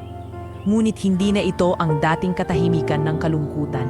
Sa halip, ito ay naging katahimikan na may kasamang kapayapaan, na puno ng pag-asa at bagong simula. Sa bawat araw na lumilipas, lalo pang lumalapit ang loob ng bilyonaryo sa 3 batang dumating na parang himala sa kanyang buhay. Isang umaga, habang sumisilip ang araw sa bintana ng silid ng mga bata, nakita ni Ricardo si Mateo, nagising na at nag-aayos ng higaan ng kambal. Tahimik na tinitingnan niya ang bata at napansin kung paanong sa kabila ng murang edad ay napakalaki na ng kanyang responsibilidad. Mateo, wika ni Ricardo habang papalapit, hindi mo kailangang gawin lahat ng ito mag-isa. Nandito na ako, hindi ka na nag-iisa. Mumiti si Mateo ngunit halatang naiilang. Sanay na po ako, Don Ricardo. Matagal ko na pong ginagawa ito para sa kanila. Lumapit siya at tinapik ang balikat ng bata. Hindi mo na kailangang mag-isa. Ngayon, ako na ang magiging katuwang mo. Simula noon, mas naging bukas ang kanilang samahan. Kung dati ay may distansya sa pagitan nila, ngayon ay tila unti-unti nang natutunaw ang pader. Sa hapagkainan, sabay-sabay na silang kumakain. Isang bagay na hindi pa nararanasan ni Ricardo sa mahabang panahon. Sa tuwing haharap siya sa mga papel ng negosyo, naroroon si Mateo. Minsang nagbabasa, minsan ay naglalaro, kasama ang kambal. Don Ricardo? Tanong ni Mateo isang gabi, hindi ba kayo nahihirapan? Ang dami niyo pong trabaho, tapos kami pa po? Napangiti siya at tumingin sa mga bata. Oo, mahirap. Pero ngayon ko lang naramdaman na may saysay ang bawat pagod. Sa loob ng maraming taon, puro pera ang iniisip ko. Pero ngayong nandito kayo, natutunan kong hindi pala iyon ang sukatan ng buhay. Kayo ang dahilan kung bakit gusto kong mabuhay ng mas mahaba. Habang lumilipas ang panahon, nagsimulang nakilala ng lipunan ang pagbabago kay Ricardo. Ang mga dating malamig at seryosong litrato niya sa mga pahayagan ay napalitan ng mga larawang kasama ang mga bata. May mga mamamahayag na minsan ay muling nagtangkang magtanong. Ngunit ngayon, hindi na siya tumatakbo mula sa isyu. Kung may tanong kayo, sabi niya sa isang panayam, oo, kasama ko ang mga batang ito. At oo, mahal ko sila. Hindi ko kailanman itatakwil ang pamilya ko. Sa unang pagkakataon, hindi niya inilihim ang damdamin niya sa publiko. At pagaman may ilan pa ring kritiko, mas marami ang humanga sa kanyang tapang. Nagsimulang tumaas ang respeto ng tao sa kanya. Hindi bilang bilyonaryo lamang, kundi bilang isang ama na handang ipaglaban ang mga mahal niya sa buhay. Hindi rin nakaligtas si Ricardo sa emosyon ng kanyang mga anak. Isang gabi, habang nakahiga si Mateo at pinapatulog ang kambal, biglang nagsalita ang bata. Don Ricardo, pwede po ba kitang tawaging papa? Napatigil siya, napalunok at halos mapaluhasan na rinig. Mateo, kung iyon ang nais mo, mas magiging masaya ako. Papa, muling sambit ng bata, sabay ngiti. At doon, tuluyang bumigay ang puso ni Ricardo. Mula noon, hindi na siya tinawag na Don Ricardo ng mga bata. Siya ay si Papa Ricardo. Isang katawagan na noon lang niya narinig, ngunit labis na nagbigay ng kahulugan sa kanyang buhay. Lumipas ang mga taon at lumalaki na ang kambal. Habang natututo silang magsalita at maglakad, mas lalong nagiging buo ang kanilang pamilya. Sa tuwing tatawagin siya ni Maria ng Papa o tatawa si Manuel, habang yakap siya, alam ni Ricardo na tama ang desisyon niyang panindigan sila. Ngunit higit pa sa pagiging ama, natuto rin siyang maging kaibigan. Sa tuwing may problema si Mateo, handa siyang makinig. Isang gabi, nadatnan niyang umiiyak ang bata sa balkonahe. Mateo, bakit ka umiiyak? Tanong niya. Papa, minsan po naiisip ko, paano kung bumalik si Mama Teresa? Paano kung hindi niya kami iniwan? Magiging mas masaya ba kami? Yumuko si Ricardo at mahigpit na niyakap ang bata. Hindi ko alam ang lahat ng kasagutan, anak. Pero ang alam ko, nandito na ako ngayon. At hindi ko na kayo iiwan. Kung bumalik man ang nakaraan, hinding-hindi ko kayo pababayaan. Unti-unti nang tumibay ang kanilang ugnayan. Ang dating bilyonaryo na walang ngiti ay natutong tumawa. Ang mansyon na dati malamig ay napuno ng ingay ng pamilya. Ang puso ni Mateo na dati puno ng takot ay natutong magtiwala, at sa tuwing tinitingnan ni Ricardo ang kanyang mga anak, lalo niyang nararamdaman na ang kanyang buhay ay hindi na umiikot sa yaman, negosyo o kapangyarihan. Ang kanyang mundo ay nasa tatlong batang iyon, ang batang matapang na si Mateo at ang kambal na sina Maria at Manuel. Sa puntong iyon, malinaw na ang lahat para kay Don Ricardo. Ang paglalapit ng kanilang mga puso ay hindi aksidente. Isa itong biyaya na hindi niya hiningi, ngunit ibinigay sa kanya. At sa bawat araw na lumilipas, lalo niyang pinaninindigan na ang pamilya ang pinakamahalagang kayamanan na maaari niyang ipagmalaki. Sa wakas, natagpuan niya ang tahanan na matagal na niyang hinahanap. Hindi sa kanyang mansyon, hindi sa kanyang negosyo, kundi sa piling ng mga batang nagbigay ng kulay at bagong saysay sa kanyang buhay. Makalipas ang ilang taon ng magkasamang pamumuhay, mas lumalim ang ugnayan ni Don Ricardo at ng tatlong bata.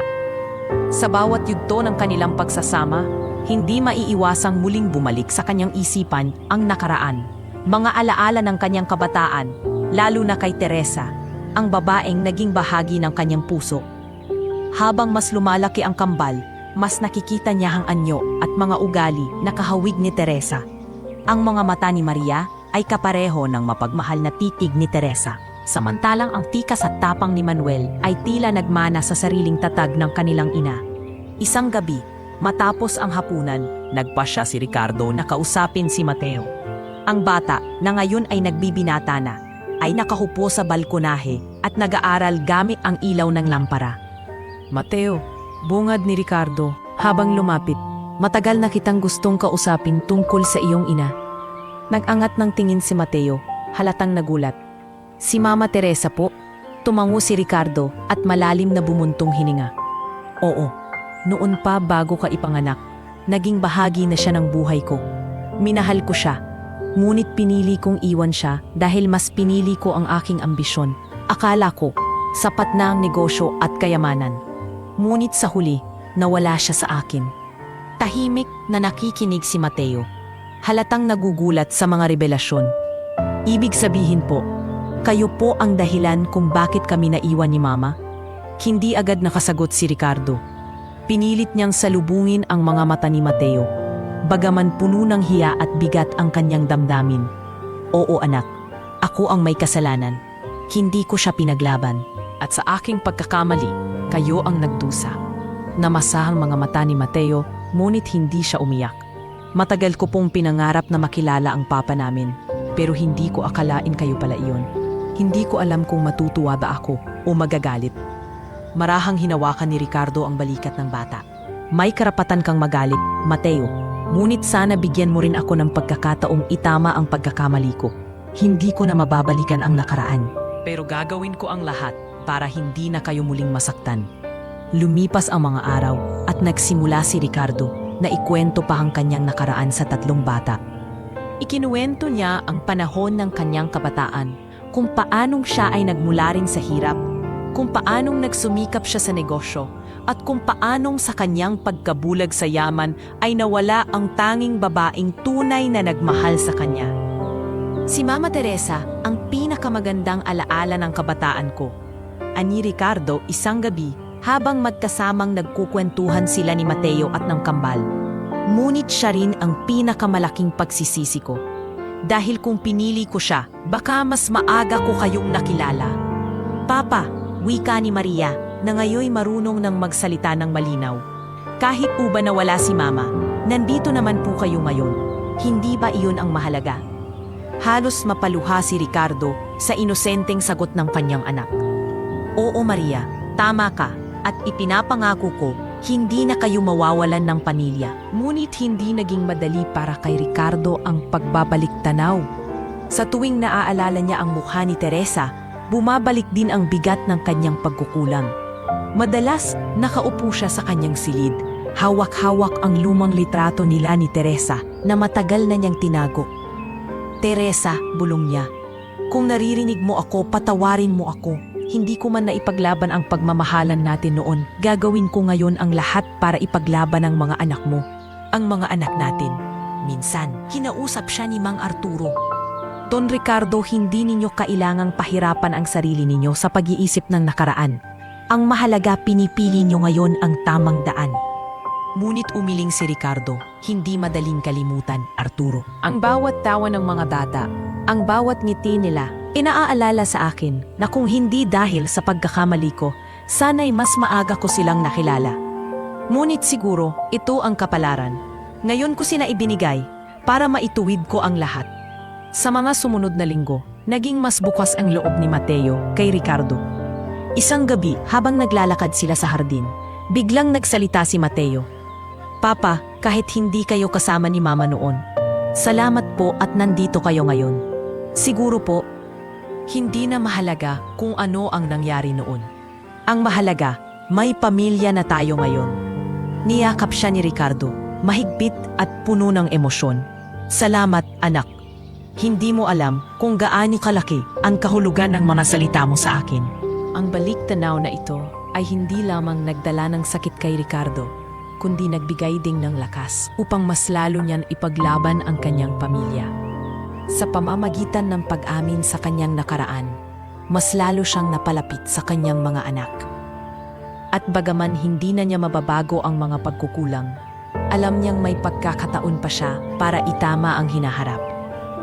At sa bawat halakhak ng kambal, sa bawat tapang ni Mateo, at sa bawat gabing tahimik na puno ng pagmamahalan, ramdam ni Ricardo na natagpuan na niya ang kapatawaran, hindi man mula kay Teresa, ngunit mula sa kanyang mga anak, at mula na rin sa sarili niyang puso. Habang lumilipas ang mga taon, lalo pang lumalago ang ugnayan ni na Don Ricardo at ng kanyang 3 anak. Ngunit kasabay ng paglaki ng kambal ay ang pagdadalaga at pagbibinata ni Mateo. Ang dating batang masunurin at puno ng takot ay unti-unting nagiging kabataan na may sariling isipan at pangarap. At sa pagbabagong iyon, nagsimulang lumitaw ang mga bagong pagsubok na kailangan harapin ng kanilang pamilya. Isang gabi, nadatnan ni Ricardo si Mateo na tahimik na nakaupo sa hardin, nakatingin sa kalangitan. Lumapit siya at marahang tinanong, "Anak, bakit gising ka pa? May iniisip ka ba?" Napayuko si Mateo at sumagot ng may pag-aalinlangan, "Papa, iniisip ko lang, paano kung hindi talaga ako kabilang sa inyo? Hindi naman talaga ako ang anak ninyo. Kambal lang po ang tunay na dugo ninyo." Para siyang tinamaan sa dibdib. Umupo siya sa tabi ng bata at mahigpit na hinawakan ang balikat nito. "Mateo, hindi ko kailanmang tiningnan na hindi kita anak. Kung wala ka, hindi ko rin malalaman kung paano alagaan ang kambal. Ikaw ang nagpatibay ng lahat. Sa akin, ikaw ay anak ko, kahit hindi dumadaloy sa iyo ang aking dugo. Ngunit hindi pa rin mawala ang bigat sa dibdib ng binata. Unti-unti siyang naging mapagbiro, ngunit may bahid ng puot at pagdududa. Minsan umuungi itong gabi na galing sa paglalaro kasama ang ibang kabataan sa kanilang bayan. Doon niya natutunan na may ibang mundo sa labas ng kanilang mansyon. Isang mundong puno ng tukso at mga taong hindi palaging totoo. Papa, minsang sambit ni Mateo. Ayoko nang sundin ang lahat ng sinasabi ninyo. Gusto kong mabuhay para sa sarili ko. Nasaktan si Ricardo sa narinig, ngunit pinilit niyang magtimpi. Naiintindihan ko, anak. Lahat tayo'y dumarating sa puntong gusto nating maging malaya. Ngunit sana, huwag mong isipin na hindi mo na kami pamilya. Dahil saan ka man magpunta, dito ka pa rin babalik. Habang si Mateo ay dumaraan sa kanyang pagkabinata, lalo ring dumarami ang responsibilidad ni Ricardo sa negosyo. Sa puntong iyon, naramdaman niya ang bigat ng tungkulin bilang ama at bilang pinuno ng kanyang kumpanya. Sa ilang pagkakataon, halos hindi na siya makauwi dahil sa dami ng pagpupulong. At doon nagsimula ang agam-agam ni Mateo na baka hindi na siya ganoon kahalaga kay Ricardo. Isang araw, narinig ni Ricardo ang pag-uusap ni Mateo at ng kanyang kaklase sa telepono. Hindi mo alam ang pakiramdam na nasa isang bahay na hindi ka talaga bahagi, wika ni Mateo.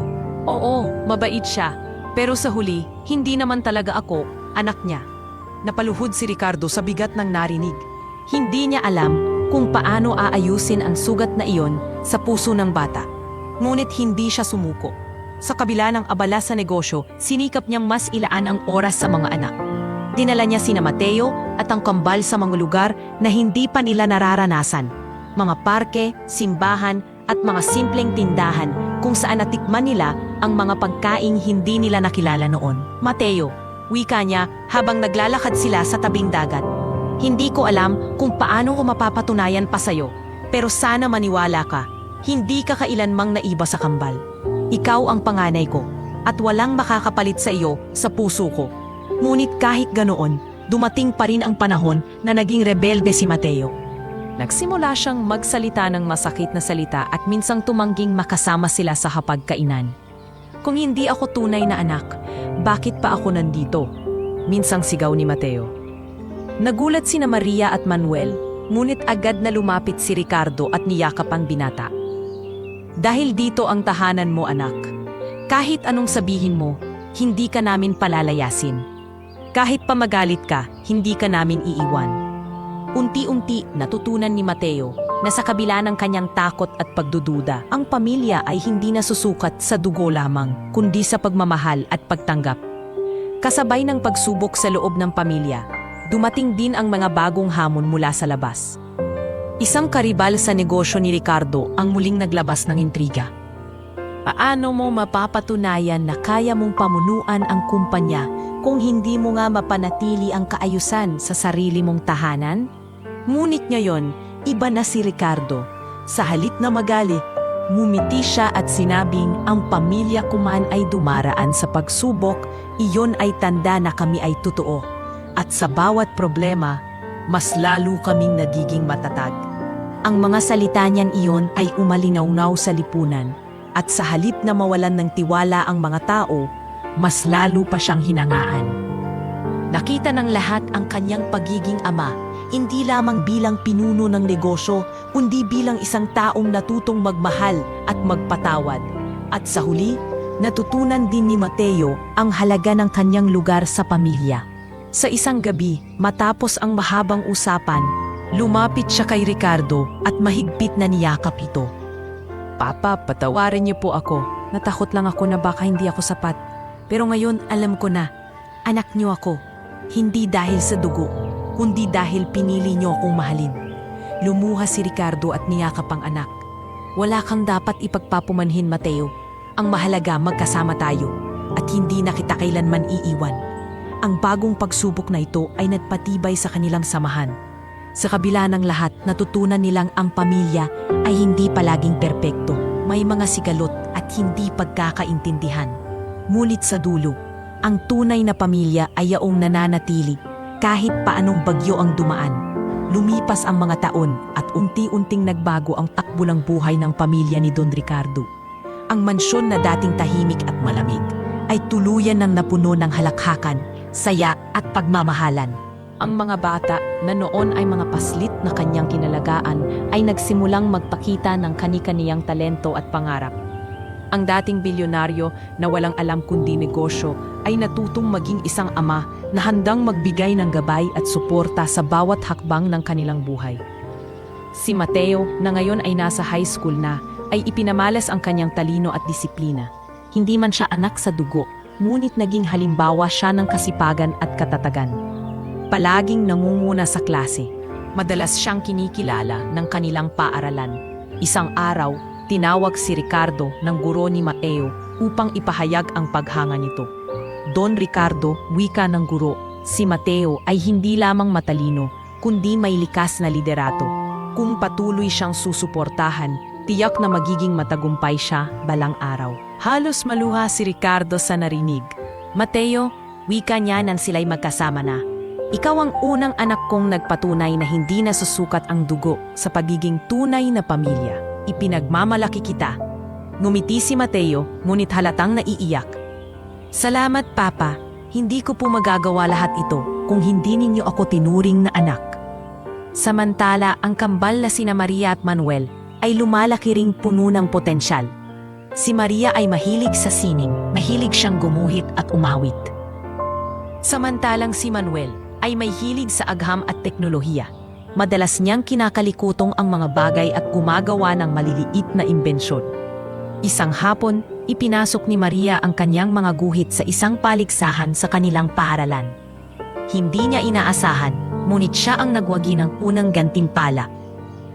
Habang hawak-hawak ang tropeo, tumakbo siya patungo kay Ricardo. "Papa, nanalo po ako!" sigaw ng dalaga habang tuwang-tuwa. Niyakap siya ng mahigpit ng kanyang ama. "Maria, napakagaling mo. Lagi mong tatandaan, hindi ka kailangang matakot ipakita ang talento mo. Nandito lang ako para sumuporta." Sa kabilang banda, si Manuel naman ay gumawa ng maliit na aparatong nakakatulong sa kanilang kasambahay sa pagdidilig ng mga halaman. Natuwa si Ricardo at agad na ipinakita ito sa kanyang mga kaibigan sa negosyo. "Ang anak ko, pagmamalaki niya, ay may kakayahang gumawa ng mga bagay na makakatulong sa tao.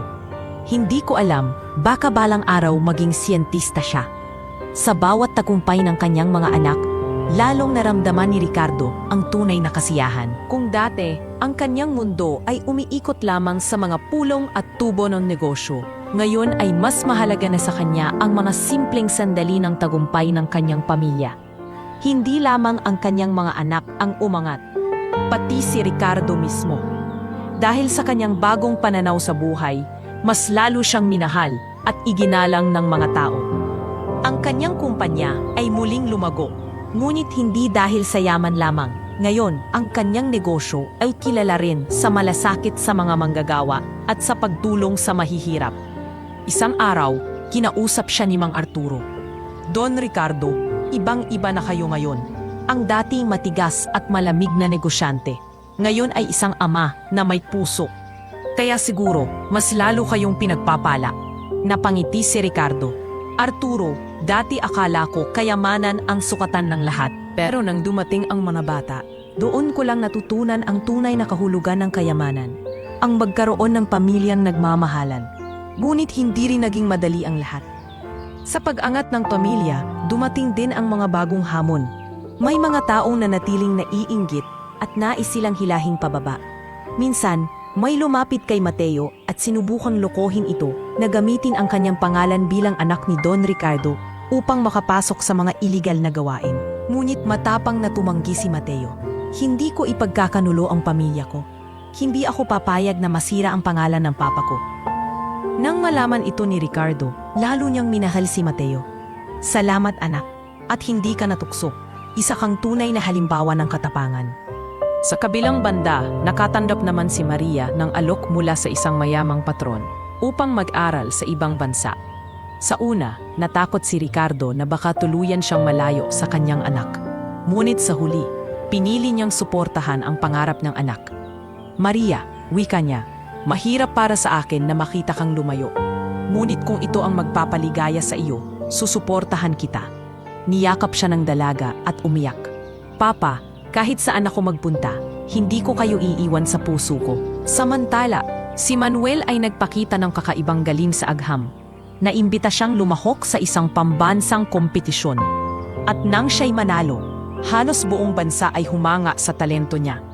Naging mas kilala si Don Ricardo, hindi lamang bilang isang bilyonaryo, kundi bilang isang ama ng mga anak na may kakaibang husay. At higit sa lahat, bilang isang taong muling nakatagpo ng kahulugan ng buhay sa pamamagitan ng kanyang pamilya. Sa huli, naunawaan niya na ang tunay na pag-angat ay hindi nasusukat sa pera o ari-arian. Ang tunay na pag-angat ay ang makita ang mga anak na lumalago, nagtatagumpay at nagmamahalan.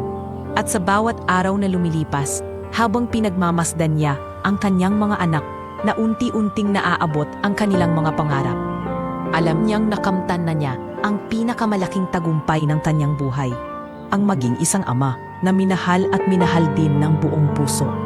Habang lumilipas ang panahon, mas lalong nakikita ni Don Ricardo ang paglaki at pagbabago ng kanyang mga anak. Ang dating mga sanggol na mahimbing na natutulog sa kanyang kama ay unti-unti nang nagiging mga binata at dalaga na may sari-sariling personalidad at pangarap.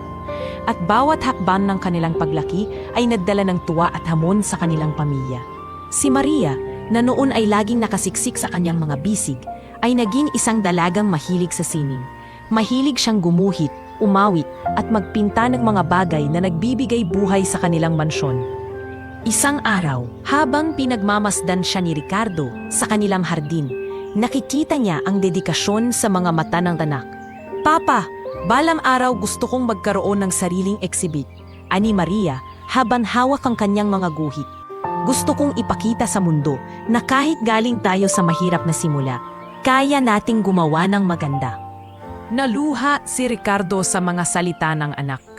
Anak, kahit hindi mo ipakita sa mundo, sapat na sa akin na nakikita kong masaya ka sa ginagawa mo. Pero, kung pangarap mo iyan, susuportahan kita hanggang dulo. Samantala, si Manuel naman ay lumaking palaisip at mahilig sa agham. Madalas siyang makitang nag-i-eksperimento gamit ang mga lumang gamit sa bahay. Minsan, gumawa siya ng maliit na aparatong pangdilig para sa mga halaman ng kanilang hardinero. Papa, tingnan niyo po, sigaw ni Manuel habang ipinapakita ang imbensyon. Hindi na po mahihirapan si Mang Arturo magdilig. Napangiti si Ricardo at hinaplos ang buhok ng anak. Manuel, nakikita ko sa iyo ang isang taong magbibigay ng tulong sa marami balang araw. Huwag mong kalilimutan ang kabutihang nasa puso mo.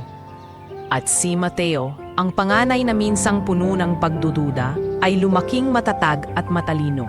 Sa paaralan, siya'y kinikilalang leader ng kanilang klase. Madalas siyang sumali sa mga debate at paligsahan, at hindi niya nakakalimutang ibahagi ang kanyang karanasan bilang isang batang natutong magpursige sa kabila ng hirap.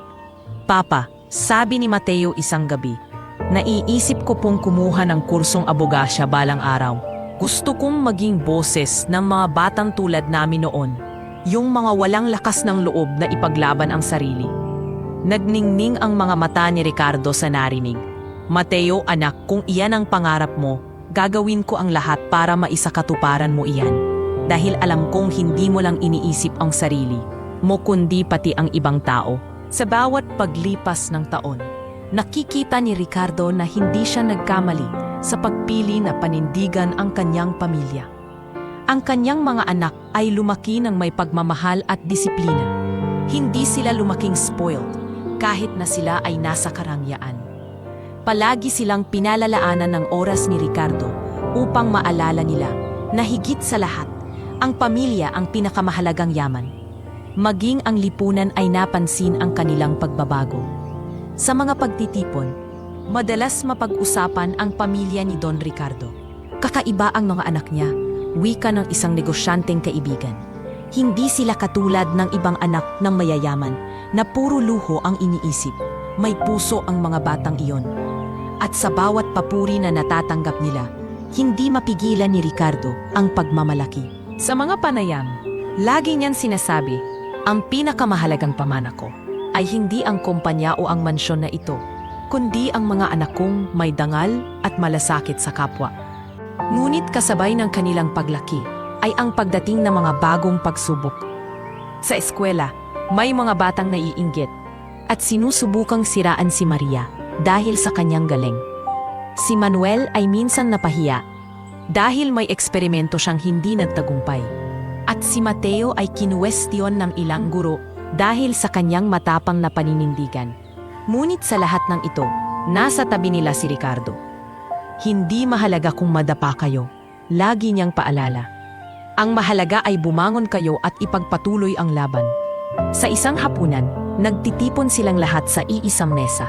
Si Maria ay masayang nagkukuwento tungkol sa panalo niya sa isang art contest. Si Manuel ay ipinagmamalaki ang bago niyang proyekto. Si Mateo naman ay tahimik, ngunit halatang uno ng pangarap. Pinagmamasdan sila ni Ricardo at napangiti. Mga anak, salamat dahil pinaramdam ninyo sa akin na tama ang desisyong ginawa ko noon. Wala nang mas hihigit pang kayamanan kaysa sa makita kayong lumalaki na may mabuting puso at matibay na pangarap. At sa gabing iyon, muli niyang naalala ang liham na minsang nagbigay sa kanya ng kilabot. Ngayon, hindi na takot ang nararamdaman niya tuwing maaalala iyon. Ang nararamdaman niya ay pasasalamat dahil sa liham na iyon, nagsimula ang pagbabago ng kanyang buhay. Ang mga anak niya na minsang dumating sa kanyang silid ng walang paanyaya ay naging dahilan ng kanyang kaligayahan. At habang patuloy silang lumalaki, mas lalo niyang naunawaan na ang tunay na pamana ay hindi nakasulat sa testamento o nakalista sa mga ari-arian, kundi nakikita sa mga mata at puso ng mga batang itinuring mong sariling dugo at laman. Isang maaliwalas na umaga, habang inaayos ni Don Ricardo ang kanyang lumang aparador sa silid, nakakita siya ng isang sobre na matagal nang nakatago sa ilalim ng mga papeles. Ang sulat kamay sa labas nito ay pamilyar. Iyon ay kay Teresa, ang ina ng kanyang mga anak. Mabilis na bumalik sa kanyang alaala ang unang liham na natagpuan niya noon sa tabi ng mga bata. Ngunit ngayon, ito ay mas mahaba, mas malinaw at tila huling habilin na iniwan ng babaeng minsan niyang minahal. Kinabahan siya habang binubuksan ang sobre. Nang tuluyan na niyang binasa, halos manginig ang kanyang kamay. Ricardo, nakasaad sa unang linya.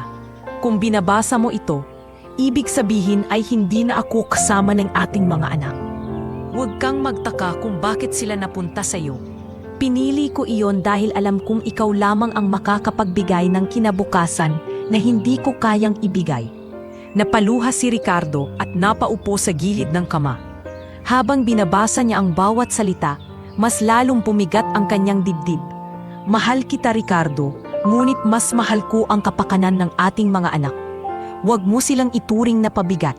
Mahalin mo sila gaya ng pagmamahal na hindi ko na naibigay hanggang sa huling hininga ko. Tandaan mo, sila ang iyong dugo at laman. Sila ang magiging alaala ng ating pagmamahalan. Nabasa rin niya ang huling linya. Kung dumating ang panahon na makalimot ka, balikan mo ang liham na ito. Dahil ito ang magsisilbing paalala na hindi ko kailanman pinagsisihan ang pagmamahal ko sa iyo. Niyakap ni Ricardo ang sulat at doon siya tuluyang bumigay. Umiyak siya ng buong puso, hindi dahil sa sakit ng nakaraan, kundi dahil sa wakas ay natanggap niya ang buong katotohanan. Ang liham na iyon ay nagsilbing tulay upang matapos na ang lahat ng kanyang alinlangan. Nang gabing iyon, tinipon niya ang kanyang mga anak sa sala. Kasama si Mateo, si Maria, at si Manuel. Ibinahagi niya ang nilalaman ng liham. Mga anak, panimula ni Ricardo habang nanginginig ang tinig. Ito ang huling sulat ng inyong ina. Matagal ko itong itinago dahil natakot ako masaktan kayo. Ngunit ngayon, alam kong handa na kayong marinig ang katotohanan. Tahimik na nakinig ang tatlong bata. Habang binabasa niya ang bawat linya, hindi na napigilan ni Maria ang lumuha. Si Manuel ay tahimik na nakayuko, pinipigilan ang emosyon.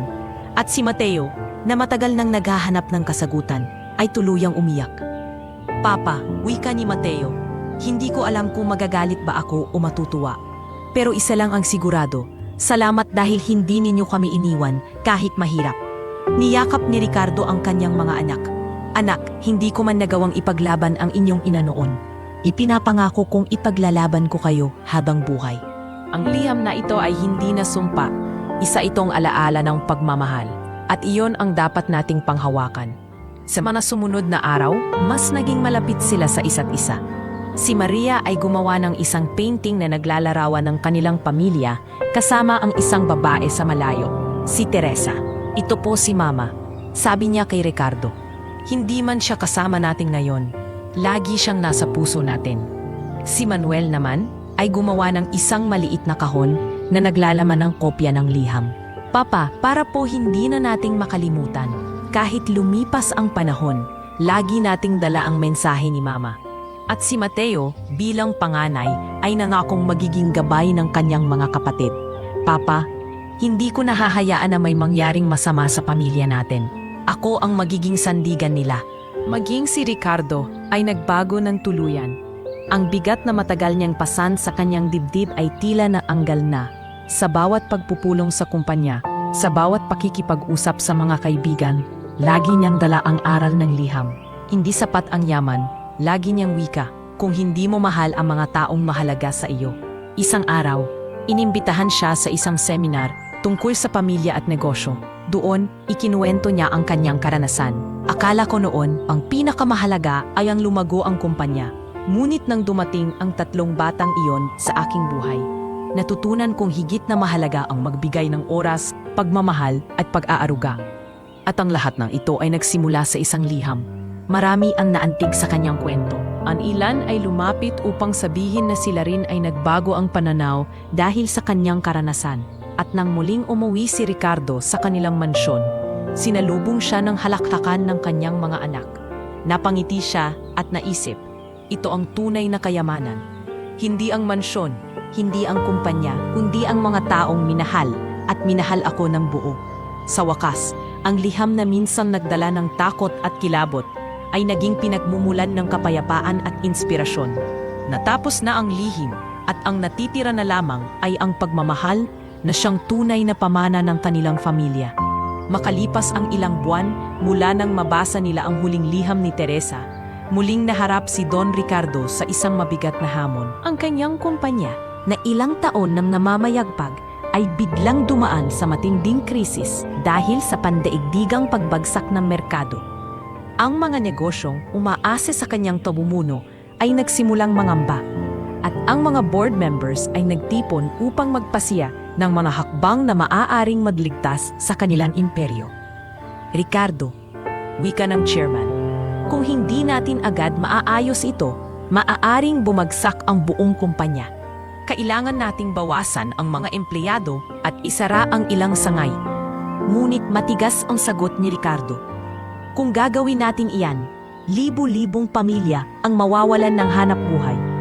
Hindi ako papayag na para lamang sa kaligtasan ng ating negosyo ay itatapon natin ang mga taong nagbigay ng dugo at pawis para sa atin. Nabigla ang mga kasama niya. Dati-rati, si Ricardo ang unang nag-iisip tungkol sa tubo at pagkawala. Ngunit ngayong ama na siya, mas pinahahalagahan niya ang pamilya. Hindi lamang ang kanyang pamilya sa mansyon, kundi pati ang mga pamilya ng kanyang mga empleyado. Nagpasya siyang gamitin ang malaking bahagi ng kanyang personal na yaman upang tustusan ang kumpanya.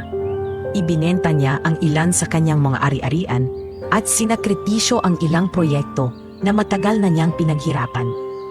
Papa, wika ni Mateo nang malaman ang ginawa ng kanyang ama. Hindi ba kayo natatakot na baka mawalan tayo ng lahat?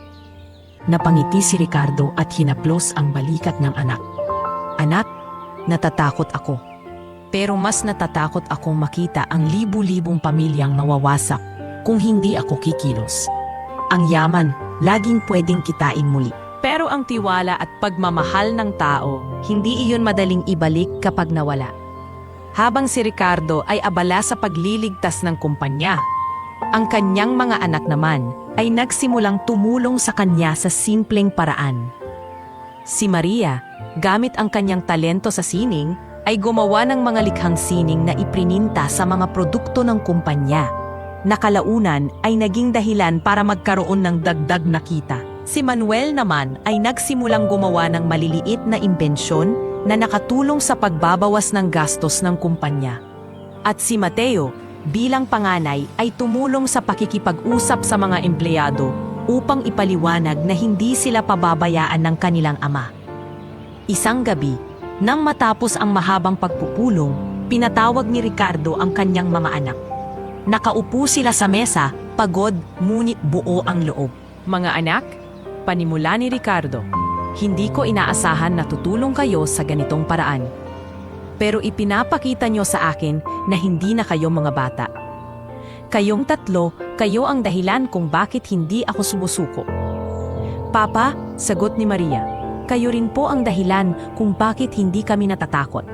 Dahil kahit ilang ulit tayong subukin ng problema, alam naming hindi ninyo kami iiwan. At sa gabing iyon, nagkaroon ng matinding lakas si Ricardo na ipagpatuloy ang laban. Ngunit dumating din ang punto na kinailangan niyang pumili. Ipagpapatuloy ba niya ang kanyang ambisyon na palawakin pa ang kumpanya o ilalaan ang oras sa kanyang pamilya? Pinili niya ang huli. Hindi na mahalaga kung hindi nga ako ang pinakamayamang tao sa bansa. Wika niya kay Mang Arturo.